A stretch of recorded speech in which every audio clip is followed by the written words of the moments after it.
talking about that last time, and you were trying to figure out when it was actually going to go live, when it's actually going to be available. Are you testing on people right now? No, we're not testing on people yet, but I think it won't be too long. I think we may be able to implant a Neuralink in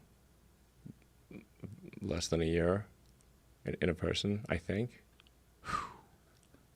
And when you do this, is there any test that you have to do before you do something like this to see what percentage of people's bodies are going to reject these things? Is there a potential for rejection? It's a very low potential for rejection. I mean, you can think of it like people put in, heart monitors and, things for epileptic seizures and deep brain stimulation. Obviously, like, artificial hips and knees and that kind of thing. So the probability of, it's well known, like what will cause rejection and what will not. It's definitely harder when you've got something that is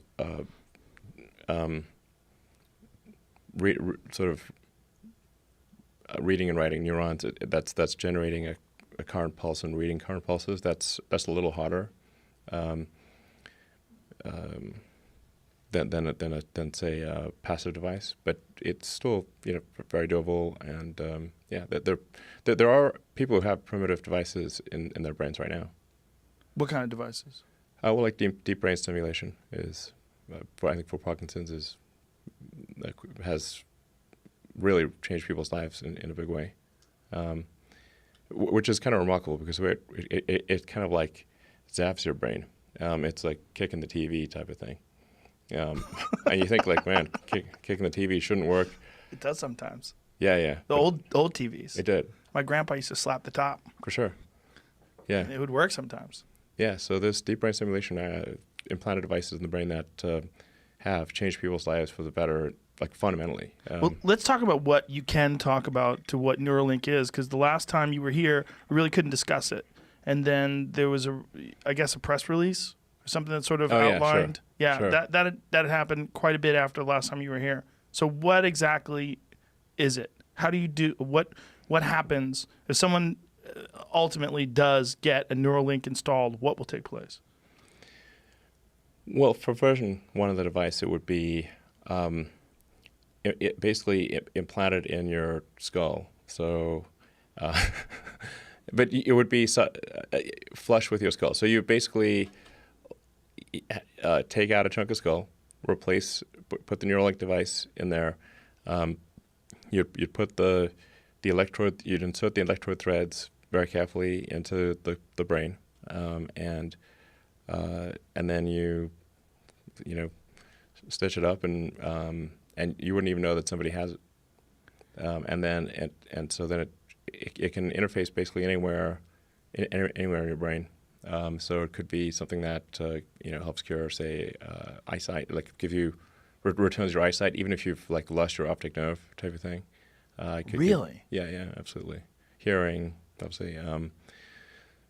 Pretty much anything that it could, in principle, fix almost anything that is wrong with the brain, and it could restore limb functionality. So if you've got interface into the motor cortex, and then an implant that's that's like a microcontroller in your muscle groups, you could then create a sort of a neural shunt that restores somebody who's a quadriplegic to full functionality, like they can walk around, be normal. Whoa. Yeah. So maybe slightly better. Slightly better over time. Yes. You mean with future iterations? Yeah. Like the $6 million man. Although these days that doesn't That's seem like cheap. much. Yeah. Yeah. $6 billion man. Yeah. So the hole would be small. How big would the hole be that you have to drill and then replace with this piece? It's only one hole? Well, the device we're working on right now is about an inch in diameter. And your skull's pretty thick, by the way. So skulls are... Mine is, for sure. It might actually literally be. If you're a big guy, your skull is actually fairly thick. Skull's like 7 to 14 millimeters. So Mine's probably a couple of inches. a half inch, half inch thick skull ish. So So that's a fair bit of like our we got quite a coconut going on there. It's not like some eggshell. Oh yeah, I believe you. So you basically implant the device. And so it would be like a 1 inch square, or 1 inch in diameter. Yeah, so an inch circle, like a circular. Yeah, I think like a smartwatch or something like that, or okay. Yeah. Okay, so you take this 1 inch diameter, like ice fishing, right? You ever go ice fishing?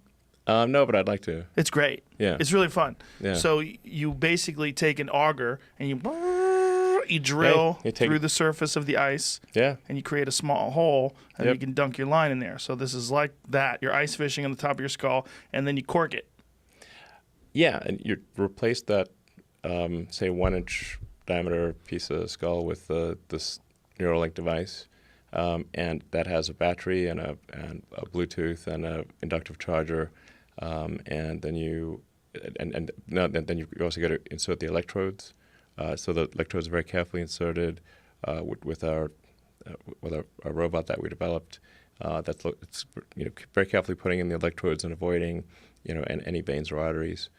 So it doesn't create trauma. So through this 1 inch diameter device, electrodes be inserted, and they will find their way like tiny wires, basically. Tiny wires. Tiny wires. And they'll find their way to specific areas of the brain to stimulate? No, you literally put them where they're supposed to go. Oh, okay. Yeah, you insert. How long will these wires be? They usually go in depending on where it is, 2 or 3 millimeters. So they just find the spots. Yeah. Wow.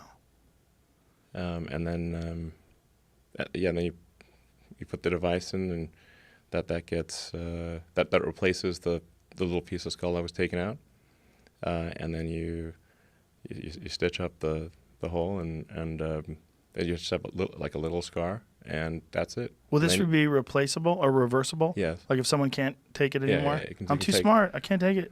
Yeah, you can totally take it out. And what is besides restoring limb function and eyesight and hearing, which are all amazing, is there any cognitive benefits that you anticipate from something like this? You could for sure. Basically, it's a generalized sort of thing for fixing any kind of brain injury in principle, like if you've got like severe epilepsy or something like that, it could just sort of stop the epilepsy from occurring. Like it could detect it in real time and then fire a counter pulse and stop the epilepsy. There's a whole range of brain injuries. Like somebody gets a stroke, they could lose the ability to speak. That could also be fixed. So if you've got like stroke damage, or if you lose, say, muscle control over part of your face or something like that, I think. And then when you get old, you tend to, if you get Alzheimer's or something like that, then you lose memory, and this could help you with, restoring your memory, that kind of thing. Restoring memory. And what is happening that's allowing it to do that? Like the wires, these small wires, are stimulating these areas of the brain, and then is it that the areas of the brain are they're losing some sort of electrical force? Like what is happening? Yeah. Yeah. So it's like think of it as like a bunch of circuits, and there's some like circuits that are broken, and we can fix those circuits. A substitute for those circuits. And so a specific frequency will go through this? Yeah, just specific in that is the process figuring out how much or how little has to be, how much these areas of the brain have to be juiced up? Yeah, there's still a lot of work to do. So when I say, we've got a shot at probably putting it in a person in within a year, I think that's exactly what I mean. I think we have a chance of putting in someone and having them be healthy and restoring some functionality that they've lost. The fear is that eventually you're gonna have to cut the whole top of someone's head off and put a new top with a whole bunch of wires if you want to get, the real turbocharged version, the P100D of brain stimulation? I mean, ultimately, if you want to go with full AI symbiosis, you'll probably want to do something like that. Symbiosis is a scary word when it comes to AI. It's optional.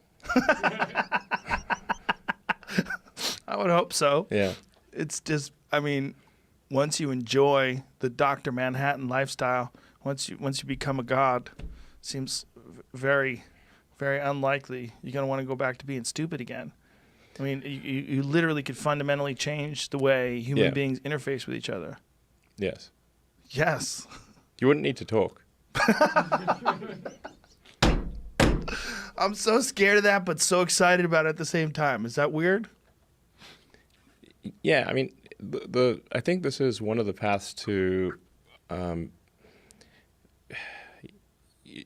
think like what are like AI is getting better and better. So now let's assume it's sort of like a benign AI scenario. Even in a benign scenario, we're kind of left behind. We're not along for the ride. We're just too dumb. Right. So how do you go along for the ride? Yeah, it's like you can't beat him, join him.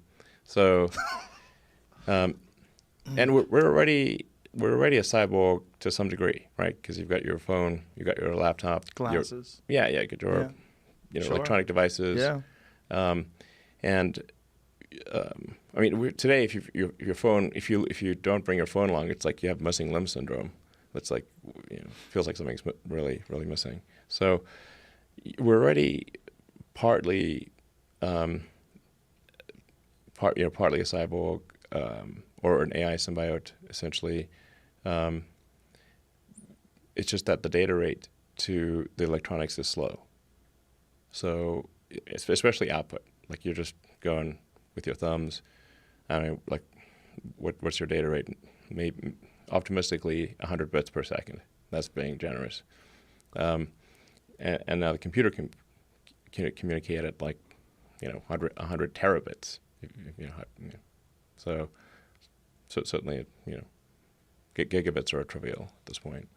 So this is like basically your computer could do things a million times faster. Or you're, at a certain point, it's like the AI is like talking to a tree. Okay, it's just boring. You talk to a tree. It's not very entertaining. So if you can solve the data rate issue and especially output but input too, then you can improve the symbiosis that is already occurring between man and machine. So you can improve it in when you said you won't have to talk to each other anymore.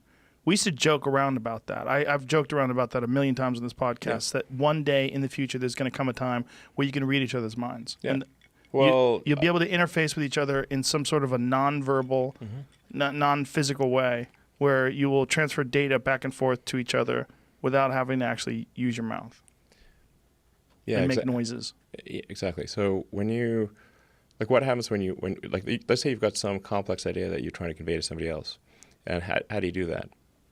Well, your brain spends a lot of effort compressing a complex concept into words, and there's a lot of loss, information loss that occurs when compressing a complex concept into words. And then you say those words are then interpreted, then they're decompressed by the person who is listening, and they will at best get a very incomplete understanding of what you're trying to convey. It's very difficult to convey a complex concept with precision because you've got compression, decompression. You may not even have heard all the words correctly, and so communication is difficult. What we have here is a failure to communicate. It's Cool Aunt Luke. Yes, and there's a great movie. Yeah, great movie. And there's an interpretation factor too. Like you can choose to interpret certain series of words in different ways, and they're dependent upon tone, dependent upon social cues, even facial expressions, sarcasm. There's a lot of variables. Sarcasm is difficult. Yes. Yeah. And so one of the things that I've said is like that there could be potentially a universal language that's created through computers that particularly young kids would pick up very quickly.